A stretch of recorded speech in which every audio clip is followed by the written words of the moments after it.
नमस्कार दोस्तों, JP smart tricks पर आप सभी का स्वागत है। दोस्तों,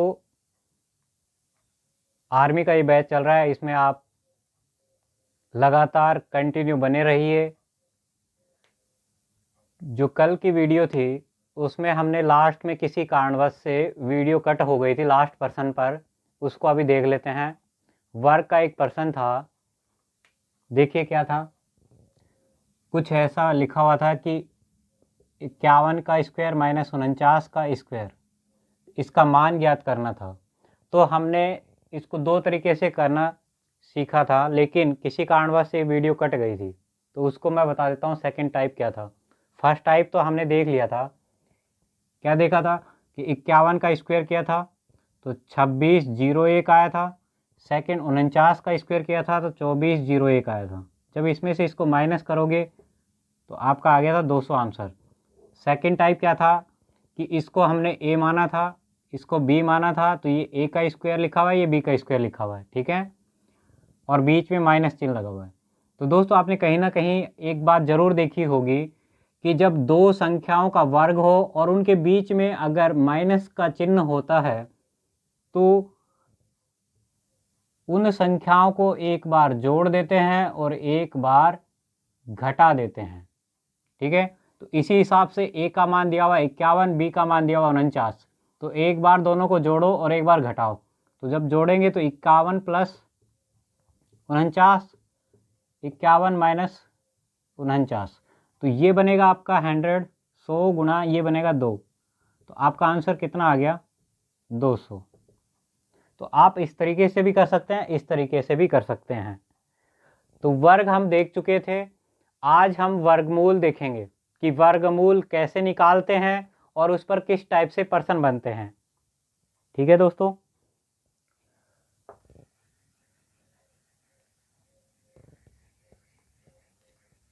आज हम कुछ इम्पोर्टेंट पर्सन भी सोल्व करने वाले हैं जो पहले आर्मी के एग्जाम में आ चुके हैं। तो वीडियो को कंटिन्यू देखें। अगर आप बीच बीच में से छोड़ के देख रहे हैं तो उसमें आपको आधा समझ आएगा, आधा नहीं समझ में आएगा कि क्या छूट गया क्या रह गया, क्योंकि हम एक एक मिनट इम्पोर्टेंट है।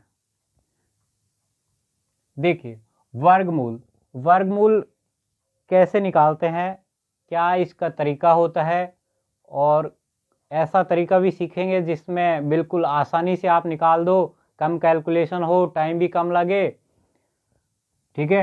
तो पहले देखते हैं हम जर्नल जो मेथड होता है, जो आपने 9 10 में पढ़ा हुआ है कि एग्जाम में। देखो, पहले तो ये देख लेना क्वेश्चन कैसे बनेगा आपके एग्जाम में, पर्सन कैसे आता है। तो एग्जाम में पर्सन कुछ इस तरह से आएगा कि आपको लिखेगा 144 का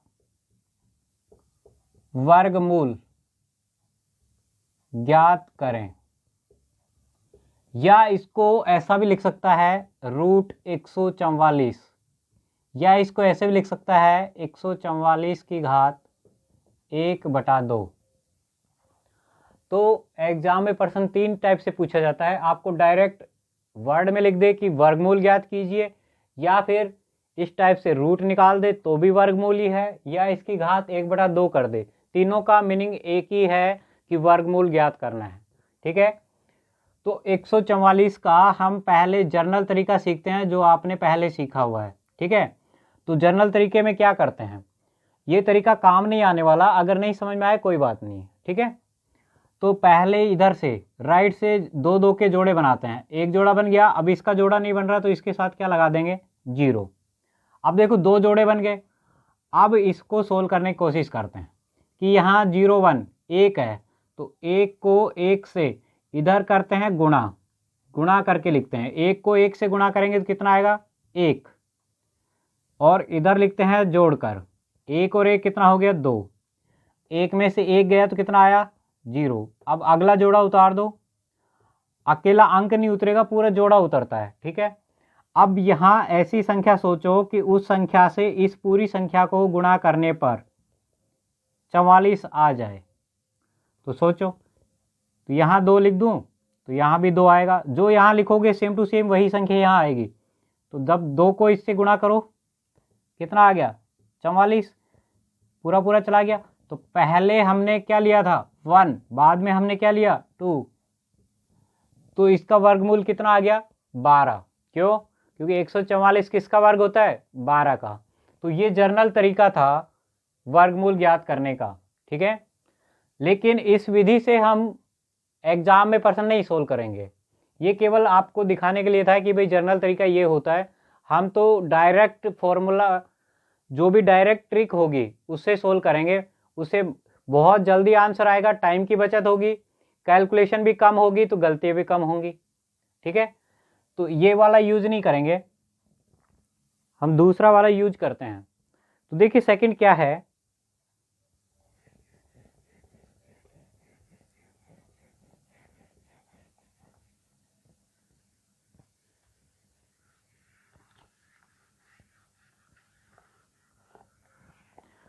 तो जो सेकंड मेथड है वर्गमूल ज्ञात करने का, सेकंड मेथड वो देख लेते हैं क्या है। सेकंड मेथड ये कहता है कि जो भी संख्या है जिसका वर्गमूल पूछा गया है उसके अभाज्य गुणनखंड ज्ञात कीजिए। फैक्टर बनाते हो, 2 का भाग देके 3 का, 5 का, 7 का, ऐसे, तो वो फैक्टर बनाओ, गुणनखंड बनाओ इसके। तो जब इसके गुणनखंड बनाओगे तो देखो 2 का भाग 2, ये 7 आ गया, ये 2 आ गया, 72 हो गया। फिर 2 का भाग 2, 3 से 6 बार बच गया 1, 12, 6 दूनी 12, फिर 36 का आधा 18, फिर 2 का जा रहा है 9, फिर 3 का 3, फिर 3 का 1। तो देखो वर्गमूल में क्या होता है, क्या तो रूट लगा होता है, क्या घात में 1/2 लगा होता है। तो ये जो 2 नीचे आया, जितने भी नीचे आता है ना उतने उतने के जोड़े बनाते हैं। तो वर्गमूल में घात 2 होती है, तो 2 2 के जोड़े बनाने हैं। क्या करना है आपको, 2 2 के जोड़े बनाने हैं। तो देखो 2 2 के कितने जोड़े बन रहे हैं, एक तो ये बन गया, ठीक है, एक ये बन गया और एक ये बन गया। तो एक तो 2 का जोड़ा बना, ठीक है, अगला फिर 2 का बना और नेक्स्ट किसका बना 3 का। जिस जिस का जोड़ा बन रहा है उनमें से एक एक अंक लेना है और मल्टीप्लाई करना है। 2 दूनी 4, 4 तिया 12। ये आपका आंसर आ गया कि 144 का जो वर्गमूल होगा वो कितना होगा 12 होगा। तो इस टाइप से आप गुणनखंड निकाल के और उनके आंसर दे सकते हो, ठीक है। लेकिन जब ज़्यादा बड़ा आ जाएगा, मान लो संख्या थोड़ी बड़ी आ गई, तो उसके तो गुणनखंड करते करते बहुत टाइम लग जाएगा और कोई छोटी मोटी मिस्टेक हो गई तो आंसर भी गलत आ जाएगा। तो उसके लिए थर्ड टाइप अप्लाई करेंगे, थर्ड टाइप भी समझाएंगे। पहले ये देख लेते हैं कि ये क्या है, गुणनखंड विधि है। गुणनखंड विधि बहुत ज़्यादा इंपॉर्टेंट है, इस पर डायरेक्ट प्रश्न बनता है। तो गुणनखंड विधि जो सेकंड विधि है गुणनखंड विधि, इससे किस टाइप से प्रश्न बनता है और कई बार एग्जाम में आया हुआ इस टाइप का प्रश्न। तो ध्यान से देखिए प्रश्न किस टाइप से पूछा जाता है। इस टाइप के प्रश्न बहुत बार पूछे गए हैं। तो देखिए इस पर प्रश्न कैसे बनता है, बोलेगा कि आपको एक क्वेश्चन, देखिए शानदार सा एक क्वेश्चन देख लेते हैं कि 338 को किस छोटी सी छोटी संख्या से गुणा करें। 338 को किस छोटी से छोटी संख्या से गुणा या भाग किया जाए, गुणा या भाग किया जाए कि संख्या पूर्ण वर्ग बन जाए, संख्या पूर्ण वर्ग बन जाए, ठीक है। तो इस टाइप से प्रश्न पूछा जाता है। कोई भी संख्या दे देगा और बोलेगा कि इसको किससे गुणा करें या किससे भाग करें कि ये संख्या जो भी आने वाली है गुणा करने के बाद या भाग देने के बाद वो एक पूर्ण वर्ग संख्या हो। तो देखो कैसे करेंगे, जब भी इस टाइप के जो भी प्रश्न बनेगा भाग या गुणा वाला, वो सभी प्रश्न आपकी गुणनखंड विधि से ही सोल्व होगा, ठीक है। तो देखो कैसे करना है, इसके फैक्टर बनाने, 338 के फैक्टर बनाने, 2 का भाग 2, एक बार गया, फिर बच गया 1, 13, 6 दूनी 12, फिर बच गया 1, 18, 9, 169 आ गया। 169 आपको पता है कि 13 का स्क्वायर है, तो 13 का भाग देंगे तो कितनी बार जाएगा? 13 बार। फिर 13 का भाग दिया, कितनी बार गया? 1 बार। अब देखो जिसका जोड़ा बन रहा है उसको तो हटा दो, जिसका जोड़ा बन रहा है इसका मतलब वो तो पूर्ण वर्ग है, और जिसका जोड़ा नहीं बन रहा वो अधूरा है, उसको या तो उसी संख्या से गुणा करो या उसी का भाग दे दो, मतलब उसका जोड़ा बना दो या उसको हटा दो। तो यहाँ जो बच गया बिना जोड़े जो संख्या बच गई वही आपका आंसर होगा। क्या बच गया भाई? 2। तो आपका आंसर आएगा इसका 2।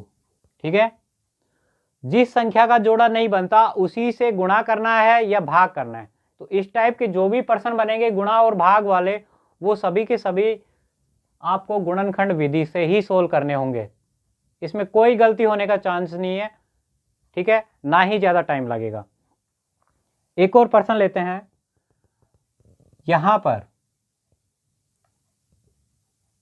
294 लिख दिया और बोला हुआ है कि इसको किस छोटी से छोटी संख्या से गुणा या भाग किया जाए। किस छोटी से छोटी संख्या से गुणा या भाग किया जाए, बताओ भाई, फटाफट सोल्व करो, क्या आंसर आएगा देखें। आप खुद से करके देखो, एक बार समझ लो, उसके बाद जो भी प्रश्न है अपने खुद से किया करो कि आपका प्रश्न बन रहा है या नहीं बन रहा, कहाँ दिक्कत आ रही है। ठीक है, 294 को लिखो और इसके फैक्टर बनाने की कोशिश करो और फिर जोड़े बनाओ। 2 का भाग 2, 1, 4 दूनी 8, 7 दूनी 14, फिर देखो 3 का जा रहा है, 3 का जा रहा है भाग, 1 में तो जा नहीं रहा, 4 3 12, बच गया 2, 27, 9 3 27।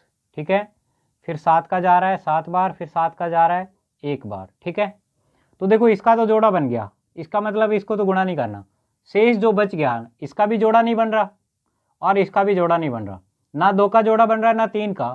तो जोड़ा बनाओगे 2 का और 3 का तो कितना आएगा? 3 और 2,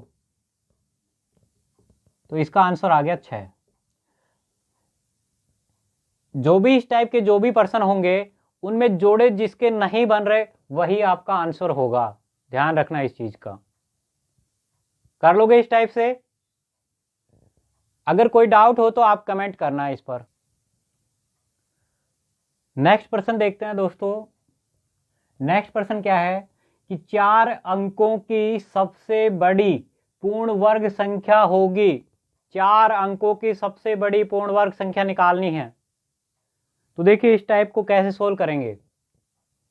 जब आपको बोल दिया कि 4 अंकों की, तो 4 अंकों की सबसे बड़ी संख्या क्या होती है? 9999, यही होती है। अब इसमें सबसे बड़ी पूर्ण वर्ग भी पूछा है, देखो साथ में क्या पूछा है? पूर्ण वर्ग। तो अब इसका कैसे पता करें कि पूर्ण वर्ग होगा कि नहीं होगा? तो देखो इससे जस्ट अगली वाली संख्या क्या होती है? 10,000, और 10,000 का जो वर्गमूल होता है, मतलब 10,000 किसका वर्ग है? 100 का। इसका मतलब संख्या जस्ट 100 से छोटी होगी। देखो मैं डायरेक्ट सोचने, अपना जो सोचने की क्षमता है उसको थोड़ा सा डेवलप करोगे तो इसके जस्ट ऊपर क्या है? एक 10,000 के आसपास किसका वर्ग होता है? 100 का।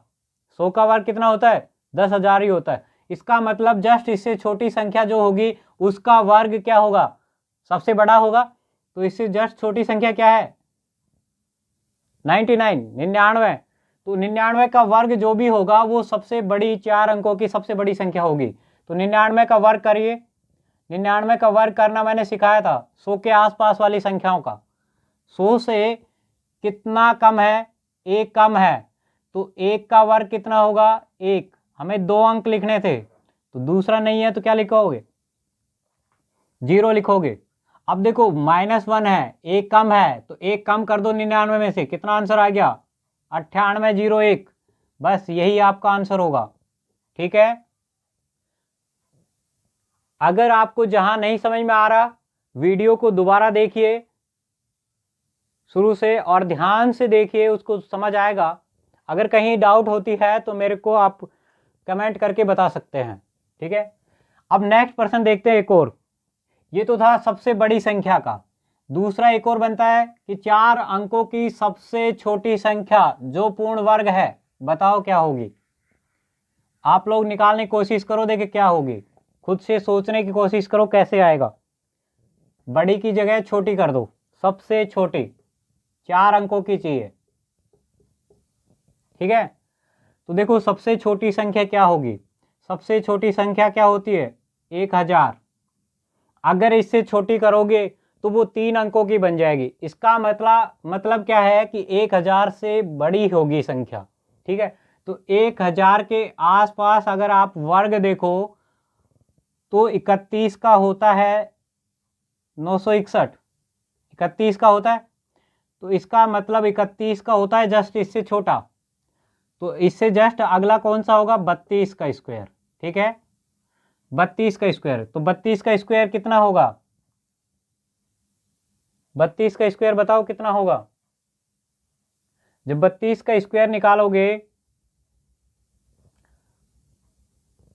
कैसे निकालोगे, या तो इसी 32 को 32 से गुणा करो, या 50 से, देखो कितना कम है, 50 से 18 कम है, और 18 का होता है 324।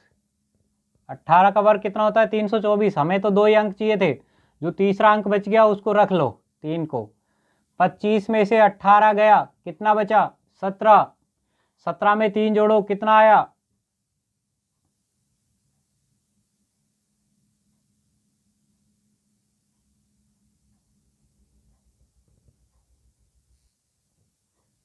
देखिए दोस्तों यहाँ हमने मिस्टेक कर दी कि 25 में से 18 माइनस होगा तो 7 बचेगा, 17 नहीं, 7 बचेगा, 7 और 3 10, 1024। 4 अंकों की सबसे छोटी पूर्ण वर्ग संख्या क्या होगी, 1024, ठीक है।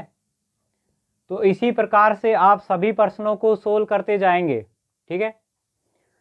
कई बार इस टाइप से प्रश्न बनता है कि एक बाग में जितनी लाइनें हैं उतनी ही एक लाइन में पेड़ हैं, तो पेड़ों की संख्या पूछ लेगा एक लाइन में, या फिर लाइनों की संख्या पूछ लेगा।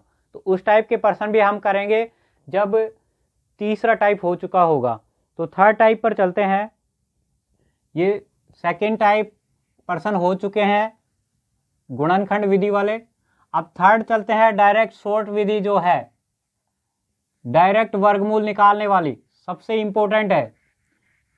वहां से 2 टाइप के प्रश्नों का तो केवल देखने मात्र से ही आंसर आ जाता है। 2 टाइप के प्रश्न तो केवल देखते ही सोल्व हो जाते हैं। ध्यान देना, बहुत इंपॉर्टेंट है और इससे एग्जाम में प्रश्न भी पूछे जाते हैं। देखो क्या है तीसरी विधि, थर्ड विधि क्या है। आप जब 1 का स्क्वायर करेंगे तो इकाई का अंक क्या आएगा, 1। आप जब 9 का स्क्वायर करेंगे तो इकाई का अंक देखो क्या आएगा, 81। दोनों में इकाई का अंक क्या आ रहा है, 1। इसका मतलब जब भी आप 1 और 9 का वर्ग करेंगे तो इकाई अंक सेम आएगा, और कितना आएगा, 1 आएगा। इसी प्रकार से जब 2 का वर्ग करेंगे तो कितना आएगा, 4। इसी प्रकार से 8 का वर्ग करेंगे तो कितना आएगा, 64। दोनों का इकाई अंक देखो सेम है। इसी प्रकार 3 का वर्ग करेंगे 9, 7 का वर्ग करेंगे 49। देखो दोनों का इकाई अंक सेम है। और क्या बच गया, 4 का वर्ग कितना होता है, 16। 6 का वर्ग 36, इनमें भी दोनों का इकाई अंक सेम है। और 5 का जब करेंगे तो कितना आता है, 25, 5 ही आता है, ठीक है। और जब जिसके 0 लगा होता है तो उसका करते हैं तो देखो कितना बनता है, 0 में 0 ही आता है, ठीक है। तो एक बात समझ में आ रही है, क्या चीज़, देखो एक चीज़ देखते ही समझ में आ रही है कि जिन संख्याओं के इकाई का अंक का योग, जिन संख्याओं के इकाई के अंकों का योग 10 बन रहा है, उनका इकाई अंक समान होता है वर्ग का। देखो 9 और 1 10, इकाई अंक 10 बन रहा है, योग 10 बन रहा है, 10 बन रहा है तो इकाई के अंक का योग 10 बन रहा है, तो जो वर्ग होगा उसका इकाई अंक क्या आ गया, 1। 8 और 2 10, इकाई अंक सेम 4। 7 और 3 10, इकाई अंक सेम। देखो 6 और 4 10, इकाई अंक सेम, ठीक है। तो जिन संख्याओं के इकाई अंक का योग अगर 10 आ रहा है तो उनका जो वर्ग करने के बाद जो इकाई अंक होगा वो समान होगा। देखो कैसे, एक सारणी बना लो जो बहुत इंपॉर्टेंट है, आपको याद करने की कोई ज़रूरत नहीं है, वैसे याद हो जाती है वो, बस एक बार देखने से ही आपको याद हो जाएगी। ध्यान से देखिए कैसे करते हैं, बहुत ही इजी है। इधर लिख रहे हैं हम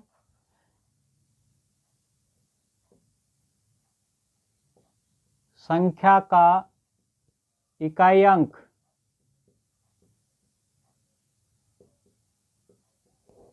यहां लिख रहे हैं वर्ग का इकाई अंक,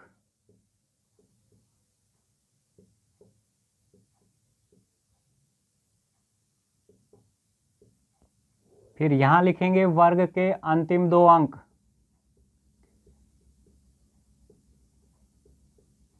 अंतिम दो अंक, ठीक है। यहां वो संख्या लिखेंगे जिसका वर्ग करना है, तो जिन संख्याओं को वर्ग करना है उसका इकाई अंक यहां लिखेंगे, फिर वर्ग करने के बाद जो इकाई अंक आएगा वो यहां लिखेंगे, और वर्ग के जो अंतिम दो अंक होंगे वो यहां लिखेंगे। तो ये सारणी बहुत ज़्यादा इंपॉर्टेंट है, क्योंकि यहाँ से देखने मात्र से ही दो क्वेश्चनों का सॉल्यूशन आ जाता है, केवल बस इतना ही करने से। तो देखिए कैसे होगा।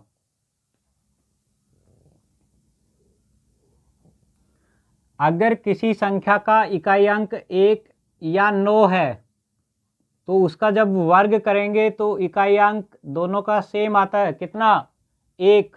और जो ये 1 होता है ये हमेशा सम संख्या के साथ ही आता है, क्या तो 0 के साथ आएगा, 2 के साथ आएगा, 4 के, 6 के, या फिर 8 के। कहने का मतलब ये है कि जब किसी भी संख्या का इकाई अंक 1 या 9 होगा तो उसके अंतिम दो अंक केवल इन्हीं में से होंगे, क्या तो 0 1 होगा, क्या 21 होगा, 41, 61 और 81। इनके अलावा अगर कुछ आ रहा है तो काट दो उसको, कि वो पूर्ण वर्ग होगा ही नहीं। इसी प्रकार से अगर मैं लिखूं 2 और 8, जब इन दोनों संख्याओं का वर्ग करते हैं तो वर्ग का इकाई अंक 4 आता है। ये 4 भी सम संख्या के साथ ही आता है, 24 होगा, 44 होगा, 64 होगा या 84 होगा। इसी टाइप से 3 और 7 का क्या होगा इकाई अंक, वर्ग का इकाई अंक 9 होगा। ये 9 भी हमेशा सम संख्या के साथ ही आता है, 0 9, 29, 49, 69, 89। तो इस प्रकार से ये सभी अंक हैं सम संख्या के साथ आ रहे हैं। अब देखिए क्या बच गया, 4 और 6, इन दोनों का योग भी 10 हो रहा है। तो इकाई अंक का, वर्ग का इकाई अंक क्या आएगा, वर्ग का इकाई अंक 6 ही आएगा। ये जो 6 अभी तक सभी देखो सम संख्या के साथ आ रहे हैं, 1 भी, 4 भी, 9 भी, लेकिन 6 हमेशा विषम संख्या के साथ आएगा, 16 या फिर 1 के साथ या 3 के साथ या फिर 5 के साथ, ये 76 या 96। तो आपको केवल इसको याद रखना है कि 4 और 6 का जब वर्ग करते हैं तो इकाई अंक क्या आता है, 6, और ये 6 हमेशा सम संख्या की बजाय विषम संख्या के साथ आता है। तो बस केवल यही इंपॉर्टेंट है, बाकी तो सभी किसके साथ आ रहे हैं, सम संख्या के साथ ही आ रहे हैं। केवल एक ही है 6 जो विषम संख्या के साथ आ रहा है। इसके अलावा क्या बच गया, 5। जब 5 का वर्ग करते हैं तो इकाई अंक क्या आता है, 5 ही, और अंतिम दो अंक हमेशा 25 होगा, हमेशा 25 ही होगा, फिक्स है, 25 के अलावा और कुछ नहीं हो सकता, ठीक है। अगर किसी संख्या का इकाई अंक 0 है तो उसके वर्ग का जो इकाई अंक होगा वो भी 0 होगा, लेकिन अंतिम जो 2 अंक होंगे वो डबल 0 होंगे। ठीक है, तो ये याद रखना है, ये सारणी आपको याद रखनी है। संख्या का इकाई अंक, वर्ग का इकाई अंक और वर्ग के अंतिम 2 अंक। तो आपको बस इतना याद रखना है कि 6 है विषम संख्या के साथ आता है, बाकी सभी किसके साथ आते हैं, सम संख्या के साथ। ठीक है, बस इतना ही याद रखना है। तो इस वीडियो में यहीं तक करते हैं, क्योंकि वीडियो ज़्यादा लंबी हो जाती है तो भाई उसका जो जीबी है वो स्टोरेज वो बढ़ जाता है, तो अपलोड करने में उसको थोड़ी दिक्कत आती है। तो इसके बाद जो इस पर क्वेश्चन बनेंगे वो हम नेक्स्ट वीडियो में देखेंगे। ठीक है, धन्यवाद दोस्तों।